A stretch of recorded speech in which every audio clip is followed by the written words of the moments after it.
Welcome everyone to the second session in our new Value Growth series as part of the M&A Summer Conference 2015. This session is entitled Transition Planning and Transaction Execution. We have three panelists with a lot to share with you, and I don't want to take too much of their time away from them. So let me first introduce who we have. Peter Christman is the founder of the Master Plan Institute. Jack Beaureguard is the founder of the Successful Transition Planning Institute, and Tony Madonia is JD, CPA, and owner of Anthony J. Madonia and Associates, Ltd. I'm the moderator here. I'm Kerri Salls, Managing Director of This Way Out Group. I wanted to give you some context of what we're doing here. And first,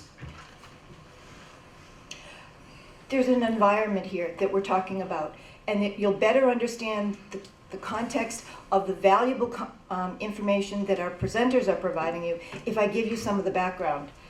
We'll take questions at the end for all of our panelists after they've given you all of their insights.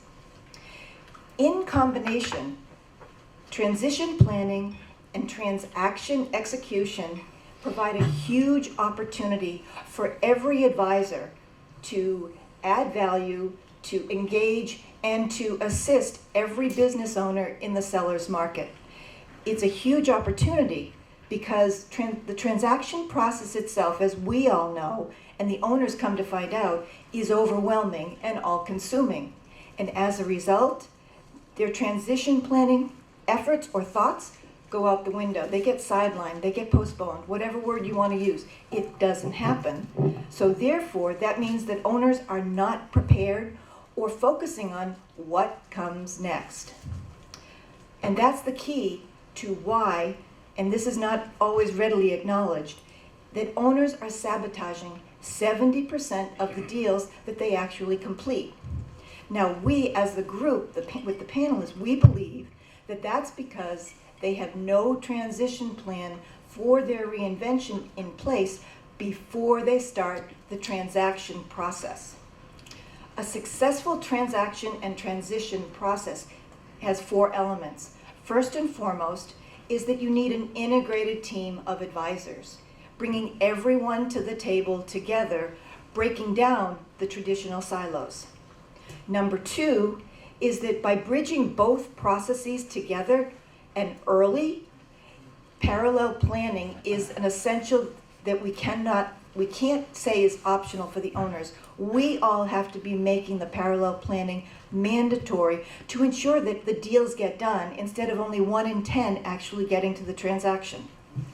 Number three is that we need collaboration. As you heard in the first session, it is essential that we have collaboration among all of the advisors to streamline the work, to minimize the errors, and to reduce the rework that happens during the transaction in the crunch. But the fourth part is that for a successful transaction, the owners need a longer timeline to address both the value gap and the value enhancement opportunities before they enter that transaction process. And the reason they need to do it is because there is a direct relationship between the value that they can command in the transaction and the length of time they have leading up to that transaction. And if we allow them to have more time, we will all realize a better transaction, a more successful transaction at a higher value. Now, in addition, there really are a lot of costs and risks to everyone, advisors, sellers, and to the buyer, of neglecting what is in it for the seller by completing the transaction and having a transition to what they want next. Some of these include, and I'm just going to rattle them off rather than discuss them because I want most of our time to be for our panelists. Incomplete client preparation, fewer deals getting completed the first time through. The seller's leverage in the transaction gets diluted. The impact of the seller's reinvention on actually getting to closure can actually risk the transaction itself. The potential maximum valuation that a seller can realize does get compromised along the way, and because of a lack of early planning, there's a risk of a higher tax impact, so that impacts the return that the seller can get, and in fact, they can walk away from a deal when they realize what they're signing up for, or after the transaction, they don't abide by the warrants and reps that they've already signed. But the biggest elephant in the room that nobody talks about is that only 3 out of every 10 deals that get done survives the next 3 years. That means 7 out of every 10 deals that you complete have dissolved in some way within 3 years, and mostly because that seller, who didn't have a clear and effective transition plan in place, in some way disturbs or sabotages the deal that they made, because they're still looking back instead of looking forward. In this environment, our panelists have identified an abundance of opportunities for all advisors to better serve the client to get better deals. I know this is just a preamble and it's a lot of what you already read in our description of the program, but that's our setup so that you understand how adamant our guests are in the points that they're making, with action items that you can take to heart and execute immediately. We will start with Peter Christman of now the Master Plan Institute. Thank you, Kerri. It's great to be with you folks. You hear me all right in the back? I can hear you too, so sorry. I guess it must be the time of day. I'd like to share an experience that I had in the year 2000. After 18 years in corporate life with Ford Motor Company and Xerox, I got into the business of selling companies. And for 22 years, up until that year of 2000, I was selling companies that would sell between 5 and 150 million. The year 2000 came along, and as you all know, we had a little bubble break. In fact, a big bubble, right? And I sat back and I looked at the business and I said, I've got to create an even better process. Because I knew we were selling our clients' companies for the greatest gross value, but there were some things happening. I would go out and call on a business owner. We have a great visit, talk for about 2 hours, 3 hours, show me the plant, what have you. But I didn't have a link to sew them up at that time, because I qualified that they weren't ready to sell. And I didn't want to screw around with them during that time. So my first objective, I had 5 objectives in the analysis I did. First objective was to have a link where I could start a relationship with that owner on the first visit.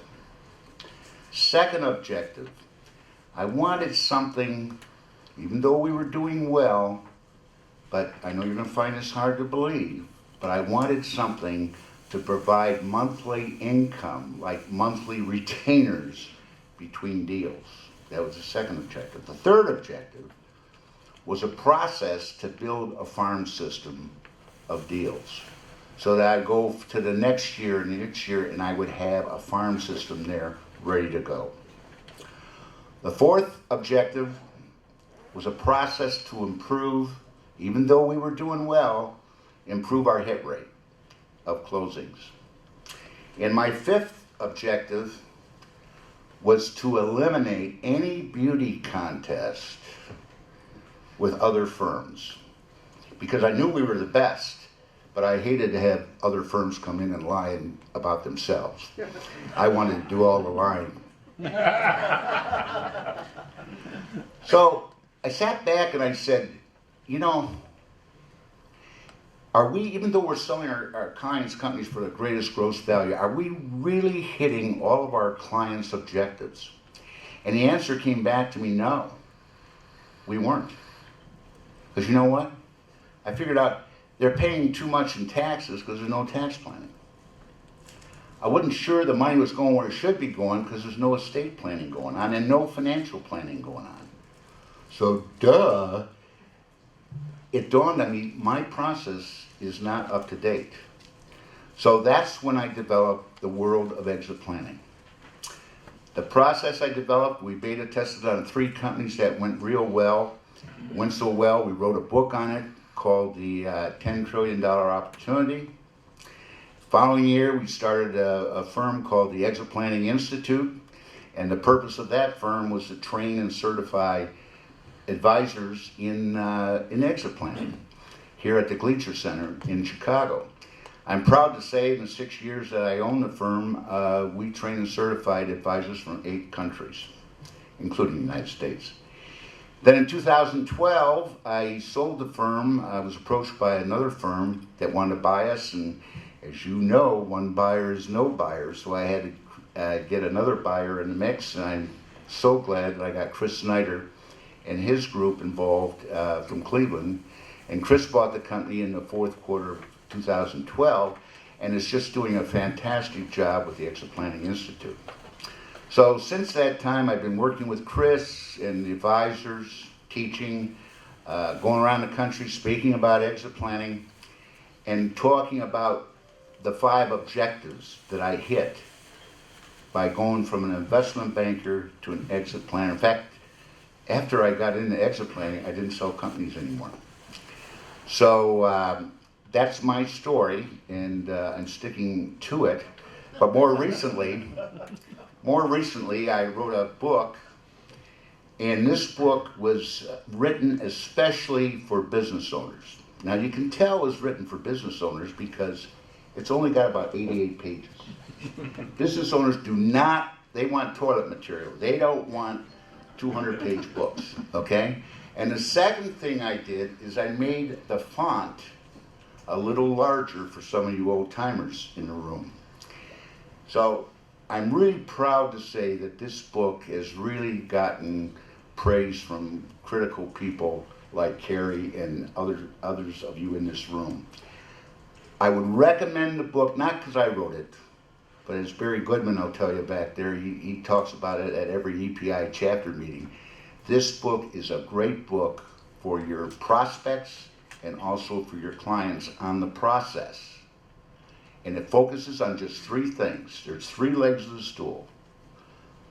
You only have to do 3 things as a business owner to have a master plan. First leg, do everything you can to maximize the value of the business beforehand. Second of all, get planned personally from a estate tax and financial point of view. And the third leg of the stool, develop some kind of life plan so you know what you're going to do afterward. Because I'll tell you what I found out in the year 2000. All the planning was taking place after a liquidity event instead of before the liquidity event, when it would have the greatest benefit for your clients and your prospects. And I'll tell you what, you got to get with it, because if you want to achieve the 5 objectives I want to achieve, this kind of exit planning, master planning will do the job. Thank you, Kerri. Oh, you made that so quick. Well, as my wife says, I'm a quick guy.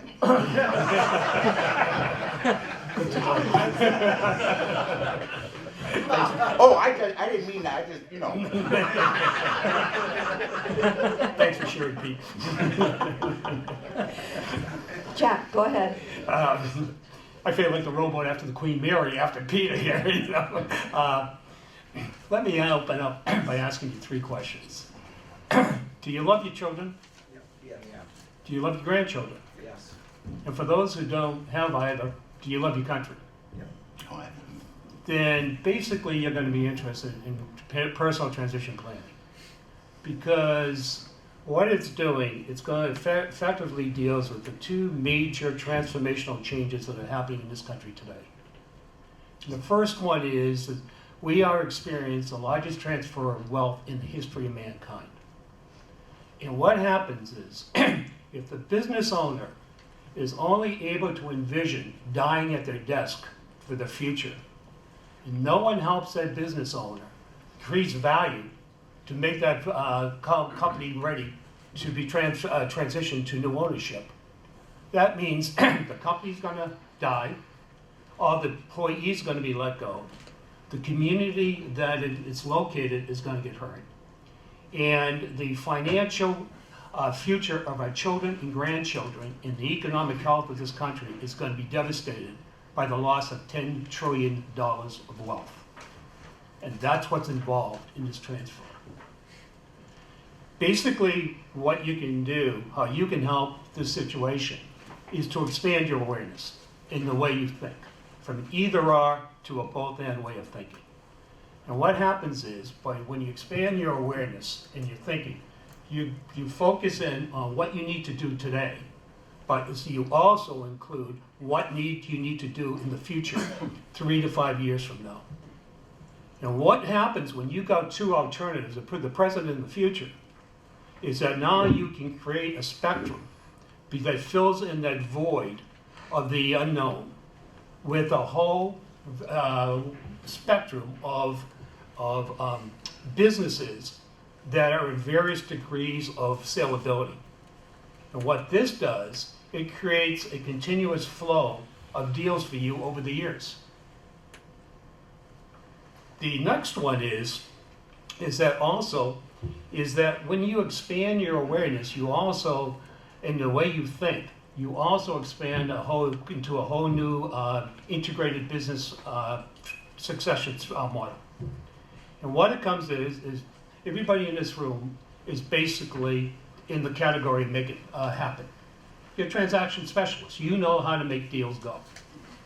But also you have to work with people, the accountants, the estate planning attorneys, the wealth managers, to make the liquidity event last. And then also, the other one is to make it better, which is the professional advisors who do business improvement. And the last leg of this stool is basically make it matter. These are people, professionals who have been trained in transition advisory or transition planning consultants. And what they do is work with the owner to deal with the soft issues. Because believe me, I've seen this. The soft issues are the hard issues. And if they're not addressed, it's going to sabotage the deal. And that is going to the conclusion that the owner can even wrap their mind around the whole process at the beginning. So what a personal transition planning does is basically helps that owner answer a key existential question. And unless they answer this question, they're not going to move. I am a business owner. Who am I when I no longer own a business? If they don't know that, they're not going to fall into a psychological hole. The other component is the company's their baby. They worked 10, 20, 30 years in this business. They're emotionally attached to it. They might have the business longer than they've been married. And so what it comes down to, they have to make it a detachment and start thinking as both a COO and a CEO. What am I going to do with this company 3 to 5 years from now? And what do I need to make it transferable to new ownership? And all of a sudden, they can start, by creating that emotional detachment, they can start to keep working in the company, but also they can start working on the company. And the other component is, I used to be in the M&A field myself, doing people and cultural integrations. And I saw so often seller's remorse. 3/4 into the transaction, the owner's saying everything correct on top of the table, they're meeting their financial objectives. It's the unresolved fears that have not been addressed underneath the table. They sabotage the deal for absolutely no business reason. And they're absolutely afraid, this is, oh my word, this thing is really going to happen. And I have no idea what I'm going to do when I leave. So they killed the deal. In fact, the last time I was on a panel in Philadelphia, there was an investment banker assigned me. He said, Jack, you're absolutely right. We have got burnt so often by seller's remorse that now we have a major financial penalty clause in our contract. Even if they get the retainer, they're burnt through it. The other one is the personal transition planning deals with another transformative event. We are the first generation in the history of mankind who have been given the gift of longevity. Because most people retired at 65 and they were dead by 68. And so you only had 3 to 4 years of life. All of a sudden now, because of the breakthrough in public health and medical technology, now all of a sudden what we have is another 10, 20, 30 years of life. We got a new chapter of life. It's what we call the platinum years. Forget the golden years. Most baby boomers are not looking for it. They're not going to leave their companies if they're going to sit on a porch or rocking chair or in the golden years and play golf every day. They're not interested. So basically, what personal transition planning does is help them create a whole new dynamic, meaningful, purposeful new life. When they have the opportunity, they got the health, they got the smarts, they got the vitality, and they got the financing to be able to make a difference in this world. Kerri, if you could go to you got the next slide, please. And what we're talking about is creating a purposeful life. Because no owner is going to leave and fall into a void of inactivity. Who wants to sit and do nothing? So I don't know who I am, and now I'm going to go out and looking at, I don't know what I'm going to do for the next 10, 20, 30 years? Boy, that's really encouraging. So what we are doing is basically helping them create a strategic business-like approach to all 10 aspects of their lives. And all of a sudden now, they have a life they can't wait to go to. So the vision of the life draws them out of the company. And that's why I was the first, the Institute, we transformed the new field of exit planning. Because I said, no. What happens, I was sitting in a plane in a tarmac leaving, and I realized what is the first thing that happens is people, the flight attendants, they point out the exit doors. And it's like, I'm not going to use that in a bad situation. And then in that weekend with my wife, we went to a play, see the Jersey Boys. And we left through the exit door. And I didn't know where the heck we were going to end up, with the street or the alley or where. Words matter. It's not exit, it's transition planning. Because all of a sudden, transition, you go into something. And when these owners can deal with all these 5 aspects, it's important. Activities with spouses and partners. You got a merger going on, you got the CEO of the company and you got the CEO of the house. If they don't create a common sheet of music, what's going to happen? They're going to go split off. In fact, the greatest rate of divorce demographically is baby boomers. Divorce used to be people over 50 was in 1990 was 10%. Now it's over 25%. In fact, in the divorce lawyer area, it's called great divorce. Got to create a strategic plan for all aspects of their lives. Socially, their social network so often is their customers, their vendors, etc. Where are they going to fill that in? So what I would like to end with basically how you can help your children, your grandchildren in this country is to expand your awareness, expand your way of thinking from an either-or silo mentality to a both-and way of thinking, where you integrate both the quantitative aspects and the qualitative, the soft issues and the hard issues. You put them together, then you get a motivated and a successful transaction. Thank you. Thanks, Jim. Tony? Good afternoon, everyone. Thanks for joining us. And we were running a little bit late, but I'll talk a little bit faster and get through the material so we don't miss the keynote speaker. I'm Tony Madonia. I'm a recovering CPA and now practicing attorney. I was with Pete Marwick Mitchell in the 80s, give or take, and I went through law school at night. So my background is steeped in financial statements, lots of tax planning, and then business planning and estate planning as they relate to the legal world. Touching on a couple of the comments of some of the people who've spoken earlier, particularly Carl Sheeler, who spoke in the 2:30 to 3:30 session. He said companies that are looking to acquire other companies, they look at balance sheets, they look at financial statements. He says what's really important is the quality of that management group, and there's nothing about management group on any of those documents. So why do they focus on that when what they really ought to focus on is sitting down and talking to people and saying, what's important to you? What are you trying to accomplish? What are you willing to compromise in order to accomplish those things? And what are your priorities? So I've got a law firm in Chicago, not too far from here. will be 20 years old in October. And one of the things that we do differently is we sit down and talk with everybody about what their long-term goals are, no matter what they like us to do for them. Recently got engaged to do some employment contracts for a management group. And I said to the client, I says, I want to fly out and see you just to see what makes you tick. And he said, Tony, that's not important. I need something very specific, and this is what I'd like you to do. And I said, well, I really can't do that unless I understand what's important to you and what you're trying to do with this, because if I don't understand that, we're not going to have a good outcome. And for people who embrace that, we've been able to do some great work with. For people who are thinking more short term, it just hasn't gone well. So the takeaway from what I've got to say is begin with the end in mind, because at the very beginning, whether that's when you're forming the company or when you're purchasing the company, that's when you have the most options available to you that can do you some good long term. Real estate investors would tell you you make money the day you buy the property, not the day you sell the property, because the day you buy the property, you're locked into a certain paradigm and you're hoping that things go as projected, but you really don't know. The day you sell the property is when we think they make money, but it really isn't.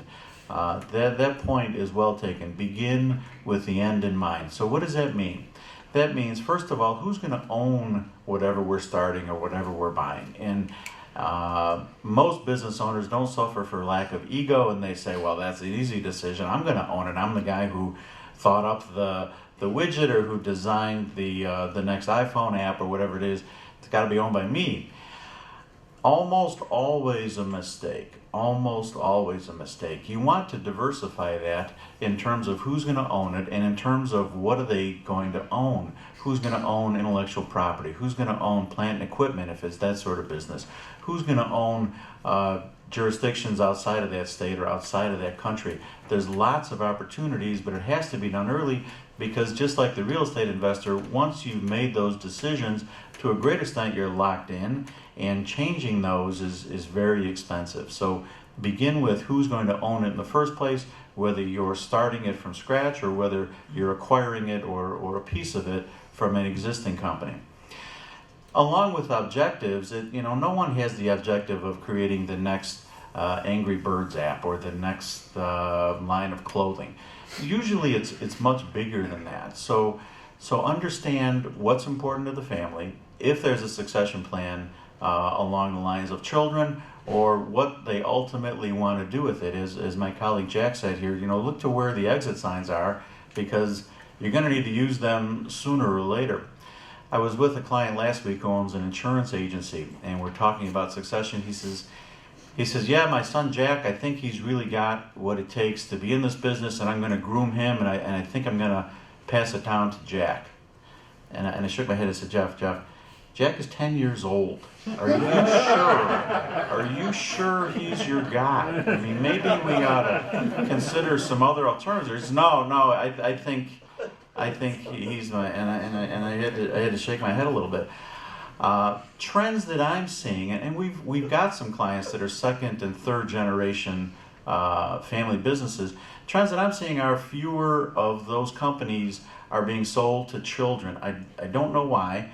Looking at my house, people, my kids look at what I do and say, geez, I'd never want to do that. And I think that, whatever it is that those other business owners do, their kids have that same sentiment. So I'm not seeing nearly as many businesses going down to family members as I am to buyout groups. Several of you are shaking your heads. It looks like that's pretty common. Other things to consider are, what options do you have available to you from a tax standpoint, from an asset protection standpoint, from a jurisdictional standpoint. Whatever you're doing, you could probably do cheaper some other way. And I'm not talking about moving all your manufacturing to China.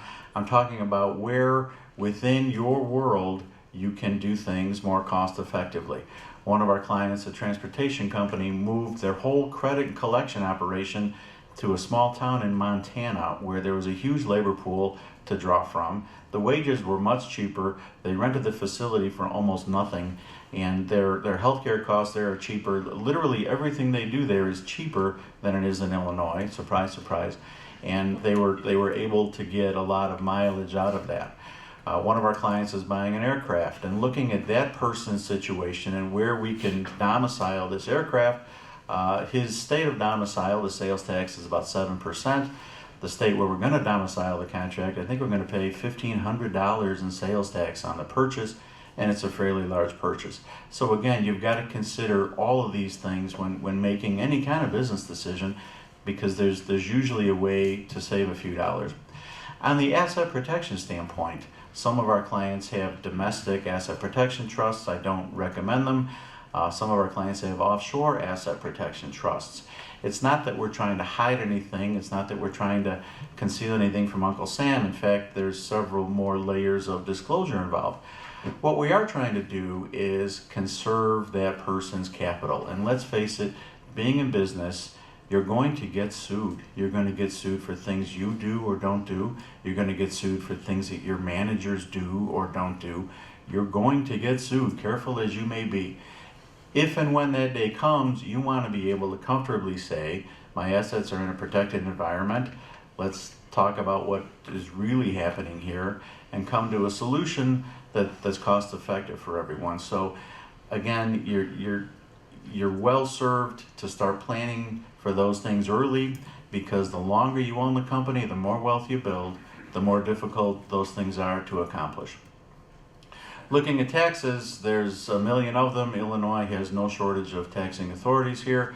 By way of number of taxing authorities, we lead the nation. So we're number one in something. There's about 6,200 taxing authorities in Illinois, from the Water Reclamation District to the Library District to I don't know what, but there's 6,200 of them. Number two is Louisiana with 4,200. So Illinois is comfortably in the lead, and we've got that to hang our hat on. But there's use taxes, there's surtaxes, there's all manner of taxes. There is estate taxes, and we keep hearing that the estate tax doesn't make any sense, so we're going to get rid of it. But they haven't gotten rid of it. In Illinois, we heard for a long time these toll booths are silly. We're going to get rid of them. Now there's more of them, and they take your money electronically. On the estate tax side, and techniques that are tried and true for generations of planners, that being put assets into a family limited partnership with restrictions on transfer and other restrictions, and we can get a valuation discount on it, have worked wonderfully for lots and lots of years. Come September, the IRS has promised us new legislation that's going to curtail that. And right now they're talking about curtailing it for entities that own publicly traded securities, stocks, bonds, hedge funds, things like that. And they're saying that being that the assets are so liquid, you shouldn't be able to avail yourself of those discounts. But like a lot of things with the IRS, when they get the door is a little bit open, next thing you know, the door is wide open. Some commentators are saying they're going to start with publicly traded securities, but they're going to wind up with even privately held companies. In fact, they want to channel these new rules around the rules that are, if you're familiar with the rules where the owner of a privately held business can defer the estate tax and pay it over several years. So there's a very small exemption that allows you to do that. At last count, it's like 200 estate tax returns a year are able to qualify for that, because the requirements are very thin. So look for that as a form of coming attraction. And again, once they're able to open that door, they're able to open it much more. Once upon a time, Medicare taxes were only on wages. Now they're on a bunch of other things too. Once upon a time, there was a ceiling on FICA and Medicare wages. Now there's only a ceiling on FICA wages, and we all sure hope that stays in place for some time. So my point is on the transactional side, and I hate calling it the transactional side because it sounds like just punch up LegalZoom and you'll have your answer, and for $49.95 you'll have the transaction closed. But on the legal side is to really look at all the objectives of that family or that group of business owners, they may be not family, and decide what's really important for them. What are they looking to prioritize? What are they looking to trade off? And how do you get there? Questions, thoughts, or observations? Yes, in the back. I have a comment and then first a comment, then a question for Peter. Peter, those shoes are awesome, and kudos to you for wearing them out in public. Yeah, I got to tell you a funny story today. I get dressed. Oh, I'm sorry. You want me to do a tap in? I do. I have spectator shoes on, so everyone can see them now. Stand up. But listen, when I was walking out this morning in our condo, we have a mirror right by the door, you know, and I give it one look, and I started singing the Candy Man. And that song's been going in my mind all day. So on a serious note then, Peter, you mentioned the third leg of the stool, so preparing our clients for what's next. And so how do we as CEPAs or other advisors help our clients plan for that third act, or what advisors or professionals should we look to bring in? Well, I'm sure Jack will want to jump in on that question also, but you know, it starts out in the beginning by asking them questions and then shutting up and ask another question and then oh really? Oh, why do you feel that way? How long have you been unhappy at home? You ask if you think you can't get personal with people, you'll never be successful, because when's the last time anybody ever sat down with you and had a personal conversation and asked you where you want to be in 5 years, asked you where you want to be in 10 years? Are you happy? Do you have the same thoughts about your business that you did when you started it? Different questions, and what those questions and the answers will do, they'll take you and them down a road, okay? And what we recommend, they'll take you down a road that you may come to conclusions together, but if you don't, it'll be the clue to bring in business psychologist or what have you, because you're going to run into a dysfunctional situation and you're going to need more help. But I can tell you this, if you don't have any of the leg fully developed in the stool, but particularly the third leg, and Jack will tell you that third leg is the most neglected leg of the stool, you won't have a stable situation. And as Jack said earlier, you're going to have the seller with serious seller's remorse, because his identity's tied up in the company's his mistress, all of that stuff. So that third leg of the stool is going to be fully developed. I hope I've answered the question. Thank you. And following up on that is that I've seen so often, I've heard so often, the advisors, let's say left brain advisors, want some type of tools to be able to deal with the soft issue, right brain issues, but not go deep. And what we do, we have two different programs. We take advisors, professional advisors, and train them to become transition planning consultants. In other words, they've got over 2,000 pages of material, weeks training. They do the deep dive. But a lot of the transactional people don't want to do the deep dive. So what we just came out with, just launched, is a What's Next coaching program for advisors. So basically, rather than having you jump off the diving board into the deep end of the pool, you can go down the shallow end and just do 2 coaching sessions with that owner. So your foot and their foot are in the first level of the pool, or the steps of the pool. And then you're getting them ready. Then if you need additional, they come up to the conclusion they need additional work, then you can refer them to a transition planning consultant. And so in fact, there's material in the back. I brought that. But I did this because I went to XPX, which is an exit planning group in the Boston area. And I heard all the advisors talking in a Q&A saying, we need something to help us with the soft issues, but not become experts.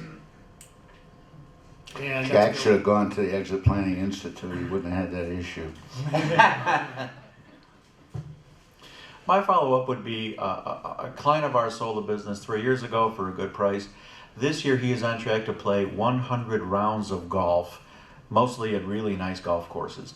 And every time I talk to him, all he talks about is his business. I was with him last week. I said, hey, how was Pebble Beach? Pebble Beach was great. I shot an 82. But you know what they're doing at the business? They got rid of this one and they got rid of that one and they're bringing on this business unit. Oh, okay. How's your son doing? He's doing great. And now they're going to expand into here, and they're going to this. I mean, all he can talk about is his business. I'm encouraging him to buy another business. It's still in his blood. He still has a passion for it. Retirement doesn't mean sitting at the beach or going to the golf course every day. And for this particular guy, he needs to own a business, and his wife would agree. So that's his wife would say he needs 2 businesses, but we'll start with one. I have a question before there are any others. We've said that this was about transition planning and transaction execution. Where do you guys think the transition planning falls down? Why aren't we getting more of this preparation being done before owners seek out the transaction? Simple reason, be honest with you, because most advisors are not comfortable with it. You're not comfortable with the emotions yourselves. You're not comfortable dealing with these issues, soft issues, so you avoid it. So you're not bringing it up to the owner, so the owner's going blind because he doesn't know it's an issue. So that's why I was telling you, you need to expand your awareness and your way of thinking to do the numbers, but also do the soft issues. I agree with Jack, and I think there's another factor here. I think that besides what he had mentioned, we got to go from being transaction orientated and getting that success fee to you know the old story about the old bull and the young bull walking down the top of the valley. Well, that's the way we got to be. We got to be like the old bull. And what it takes is as advisors, we've got to be educated. And as business owners, they have to be educated. Because I'll tell you what, I found out, and I've seen some real tragedies out there in my, 36 years, they're going on 37, real tragedies out there. And it shouldn't happen to people. And it's because they rushed into things and they didn't plan for it, and it's not a pretty picture. And I have good news, folks. I am not going to ask Peter to tell us about the young bull and the old bull. That's the good news. My experience has been that business owners and entrepreneurs, they're very good at one very particular thing. We represent a bunch of chemists, and they know chemicals, and they know process, and they know how to source raw materials the cheapest, and they love all that stuff, which I don't understand at all. When I bring up these kinds of issues, they get very uncomfortable. They just don't have anything to relate to. So I try to bring it up in the context of, this is how you can do your family some real good by doing these things, and not talking particulars about it because they're not going to understand that and don't care to anyway. But getting them to leave that comfort zone of, I do chemicals, is the first hurdle, and after that it becomes easier. Well, to keep us on time for the keynote upstairs, I want to thank you for joining us for this short program. Obviously, you realize we've only scratched the surface of what can be involved to actually increase the value that we bring to the deal while increasing the success of the deal for everyone, advisors, sellers, and buyers, by addressing the owner's transition planning early and concurrently with the transaction process. Please reach out to our panelists. Their bios and contact information are in the slide deck, they're in your brochure, and they're on the website. They have materials that are up on the MMA table in the expo. Please seek them out, seek me out if you're at all interested in the Mid-Market Alliance and what we're doing, what we're positioned to be able to do to prepare companies to be better users of your services for a better outcome for everyone. I need to first reiterate my thanks to all of our panelists. We'll go in reverse order this time. Tony Madonia, CPA JD, Anthony J. Madonia and Associates Ltd, Jack Beaureguard of the Successful Transition Planning Institute, and Pete Christman, the founder of the Master Plan Institute. You guys tongue-tied me with all those names. But our panelists, these are the experts. They're not talking from theory, they're talking from decades of experience. Please listen to this wisdom. It's been given to you at a very high level. There is so much deeper that you can bring out of these guys. Seek them out to help you and your clients. Thank you for joining us here this afternoon.